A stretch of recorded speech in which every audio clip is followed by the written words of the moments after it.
दोस्तों, एक सवाल। अगर एक मासूम बच्ची आपके पास रोते हुए आए और कहे कि उसके माँ बाप उसे मारना चाहते हैं, तो आप क्या करेंगे? आप उसे बचाएंगे, उसे घर लाएंगे, उसे प्यार देंगे। लेकिन क्या होगा अगर धीरे धीरे आपको पता चले कि वो बच्ची जिसे आपने बचाया, वो जिसके लिए आपने सब कुछ किया, वो असल में वो नहीं है जो दिखती है? क्या होगा अगर वो मासूमियत एक मुखौटा हो और उसके पीछे कुछ ऐसा हो जो इंसानी समझ से बाहर हो? यही है केस 39, एक 2009 में आई सुपरनैचुरल हॉरर थ्रिलर जो आपको पहले एक बच्ची से प्यार करवाती है और फिर उसी बच्ची से डरवाती है। कहानी शुरू होती है ऑरेगन से। एमिली जेंकिंस, रिने ज़ेलवेगर ने यह किरदार निभाया, एक सोशल वर्कर थी। उसका काम था बच्चों के केसेस देखना, उनकी तकलीफ समझना और जहां जरूरत हो वहां दखल देना। एमिली एक अच्छी इंसान थी, दिल से, सच में। वो अपने काम को सिर्फ नौकरी नहीं मानती थी, बल्कि उसे एक जिम्मेदारी समझती थी। उसके पास पहले से 38 एक्टिव केसेस थे, 38 बच्चे, 38 अलग अलग तकलीफें। और फिर उसकी डेस्क पर आया केस नंबर 39, लिलीथ सलीवन। 10 साल की एक बच्ची जिसके स्कूल ग्रेड्स अचानक गिर गए थे और जिसके माँ बाप से उसकी दूरी बढ़ती जा रही थी। रिपोर्ट थी अब्यूज हो सकता है। एमिली ने केस लिया और लिलीथ के घर जाने का फैसला किया। वो घर जब भी एमिली गई तो उसने महसूस किया कि कुछ ठीक नहीं है। लिलिथ के माँ बाप एडवर्ड और मार्गरेट सलिवन बहुत अजीब थे। देखने में नॉर्मल लगते थे, लेकिन जब एमिली ने उनसे लिलिथ के बारे में पूछा तो उनके जवाब इवेसिव थे, डरे हुए थे। उनकी आंखों में कुछ था, डर था, लेकिन वो डर लिलिथ के लिए नहीं था, वो डर लिलिथ से था। एमिली ने यह नोटिस किया, लेकिन उस वक्त पूरी तरह समझ नहीं पाई। एमिली ने लिलिथ से स्कूल में मिलकर बात की। लिलिथ देखने में बिल्कुल एक नॉर्मल बच्ची थी, प्यारी, बातूनी, थोड़ी शाय। एमिली को उससे तुरंत लगाव हो गया।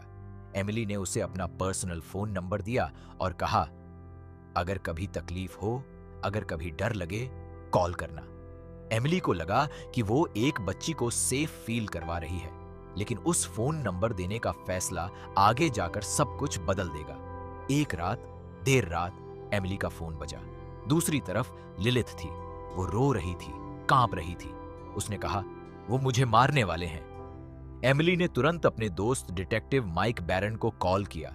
इयन मैकशेन ने यह किरदार निभाया, एक एक्सपीरियंस्ड, ग्रफ और रिलायबल डिटेक्टिव।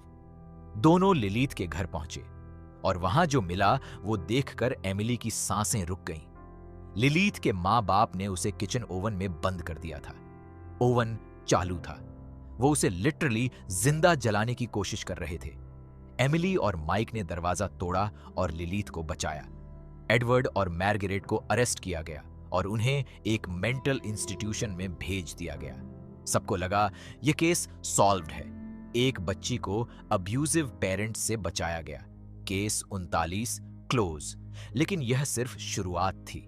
लिलीथ को पहले एक चिल्ड्रंस होम भेजा गया, लेकिन लिलीथ ने एमिली से गुजारिश की, मुझे आपके साथ रहना है। एमिली का दिल पिघल गया।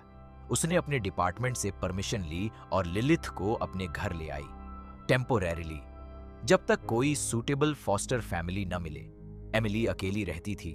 बड़ा घर था और उसे लगा कि यह बच्ची जो इतनी तकलीफ देख चुकी है, उसे प्यार और सिक्योरिटी की जरूरत है। शुरुआत में सब अच्छा था। लिलिथ एमिली के घर में खुश लगती थी। वो हंसती थी, खेलती थी, एमिली से बातें करती थी। एमिली को उससे माँ जैसा लगाव हो गया। लेकिन फिर धीरे धीरे छोटी छोटी अजीब बातें शुरू हुईं। लिलिथ की आंखें कभी कभी बहुत अलग लगती थीं। एक पल में मासूम, अगले पल में कुछ और। उसके सवाल कभी कभी उम्र से ज्यादा गहरे होते थे और रातों को एमिली को एक अजीब बेचैनी होती थी जो वो एक्सप्लेन नहीं कर पाती थी। एमिली का एक दोस्त था, डगलस, जो एक साइकायाट्रिस्ट था। ब्रैडली कूपर ने यह किरदार निभाया। एमिली ने उससे लिलिथ के बारे में बात की और डगलस से रिक्वेस्ट की कि वो लिलिथ के सेशंस करे। डगलस ने लिलिथ से मिलकर बात की। सेशंस के दौरान लिलिथ ने कुछ ऐसी बातें कहीं जो डगलस को डिस्टर्ब कर गईं। लिलिथ के बारे में उसे कुछ ऐसा फील हुआ जो वो क्लियरली आर्टिकुलेट नहीं कर पाया। बस एक डीप अनीज था। और फिर एक दिन डगलस के घर में एक भयानक घटना हुई। उसने एक ऐसी डेथ एक्सपीरियंस की जो इतनी ब्रूटल और इतनी स्पेसिफिक थी कि उसे पहले से प्लान नहीं किया जा सकता था। उसकी मौत से पहले उसने एमिली को कॉल किया और एक बात कही, वो बच्ची जो तुम्हारे साथ रह रही है, वो जो दिखती है वो नहीं है। एमिली को यह समझ में नहीं आया, लेकिन डगलस की मौत ने उसके दिमाग में एक सवाल खड़ा कर दिया। एमिली मेंटल इंस्टीट्यूशन गई जहां लिलिथ के माँ बाप एडवर्ड और मार्गरेट बंद थे। एमिली ने उनसे बात करने की कोशिश की, कुछ जानना चाहती थी। एडवर्ड और मार्गरेट दोनों टूटे हुए थे, पागलपन की सी हालत में थे। लेकिन जब एमिली ने लिलिथ का नाम लिया तो उनका रिएक्शन एकदम बदल गया।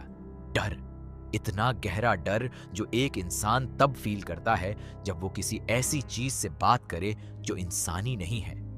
मार्गरेट ने एमिली को बताया, वो बच्ची नहीं है, वो कभी थी नहीं। उन्होंने यह भी बताया कि लिलिथ को ओवन में इसलिए नहीं रखा था क्योंकि वो उसे मारना चाहते थे। उन्होंने वो इसीलिए किया था क्योंकि उन्हें लगा था कि आग ही एकमात्र रास्ता है उस चीज को डिस्ट्रॉय करने का जो उनके घर में थी। वो माँ बाप अब्यूजर नहीं थे, वो खुद विक्टिम्स थे। और एमिली ने उस चीज को अपने घर में ले आई थी। एमिली अब समझने लगी थी कि डगलस की मौत एक्सीडेंट नहीं थी।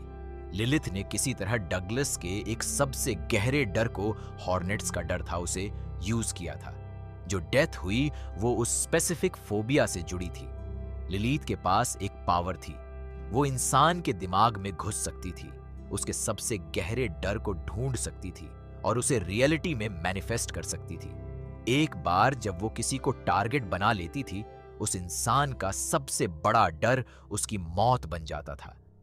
एमिली के घर में लिलिथ रह रही थी। एमिली को पता था कि लिलिथ को वहां से हटाना होगा, लेकिन लिलिथ के पास इतनी पावर थी कि वो एमिली पर भी अटैक कर सकती थी। एमिली रात को अपने बेडरूम में थी और उसे एहसास हुआ कि लिलिथ उसके साथ कुछ करने की कोशिश में है। एमिली के खुद के डर, डार्क एनक्लोज्ड स्पेसेस, उस पर यूज होने शुरू हुए। हेलुसिनेशंस थीं, नाइटमेयर्स थीं। एमिली का दिमाग उस पर खुद ही अटैक कर रहा था, लिलिथ की वजह से। एमिली ने डिटेक्टिव माइक बैरन से मदद मांगी।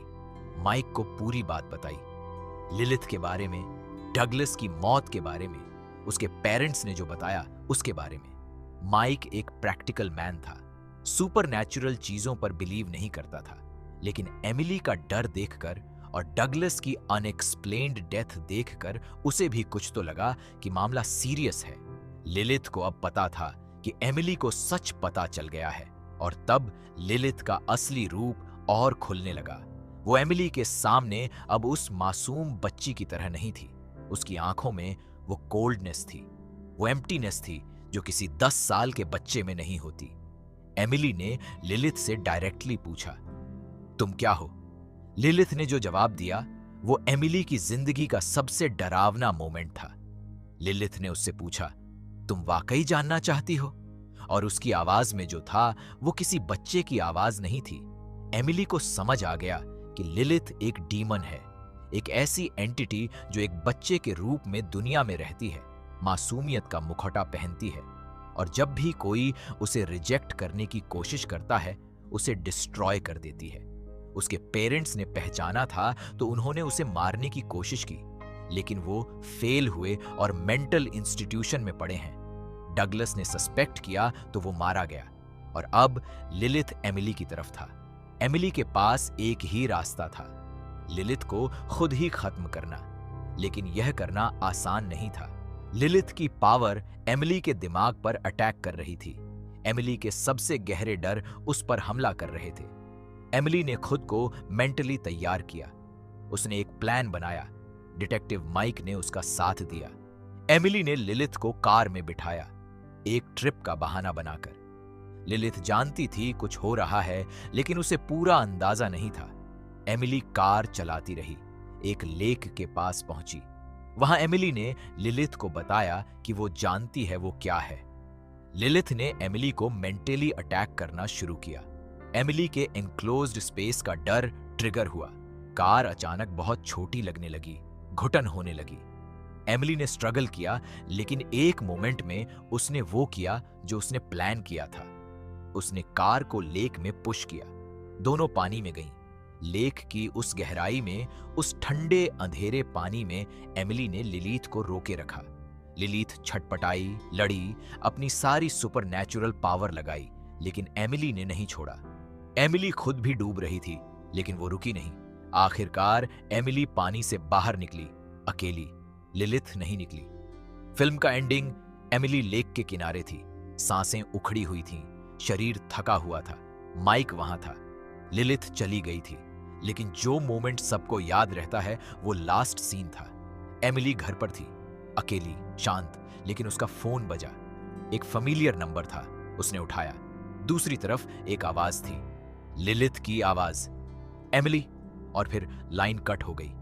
यह एंडिंग एक ओपन क्वेश्चन छोड़ती है, क्या लिलिथ सच में गई, या वो एंटिटी इतनी आसानी से खत्म नहीं होती? केस 39 एक ऐसी फिल्म है जो दर्शकों को पहले इमोशनली इन्वेस्ट करवाती है। एक बच्ची के साथ सिंपैथी, एक सोशल वर्कर के साथ कनेक्ट, और फिर उस इन्वेस्टमेंट को हॉरर में कन्वर्ट करती है। जोडेल फेरलैंड ने लिलिथ का किरदार इतनी ब्रिलियंस से निभाया कि वो एक साथ एडोरेबल भी लगती है और टेरिफाइंग भी। उनकी आंखें, उनकी डिलीवरी, ये परफॉर्मेंस इस पूरी फिल्म की सबसे बड़ी ताकत थी। रेने ज़ेलवेगर ने एमिली को एक ऐसी इंसान बनाया जो रिलेटेबल थी, एक केयरिंग प्रोफेशनल जो अपनी कंपैशन की वजह से सबसे बड़े खतरे में पड़ गई। ये फिल्म हमें एक गहरी बात बताती है कि दुनिया की सबसे डेंजरस चीज मासूमियत के रूप में आ सकती है, और जो सबसे ज्यादा इनोसेंट दिखता है वही सबसे ज्यादा डेंजरस हो सकता है। दोस्तों, अगर ये वीडियो आपको अच्छी लगी तो लाइक जरूर करें, चैनल को सब्सक्राइब करें और बेल आइकन दबाना बिल्कुल मत भूलना, ताकि ऐसी और कहानियां आप तक सबसे पहले पहुंचती रहें।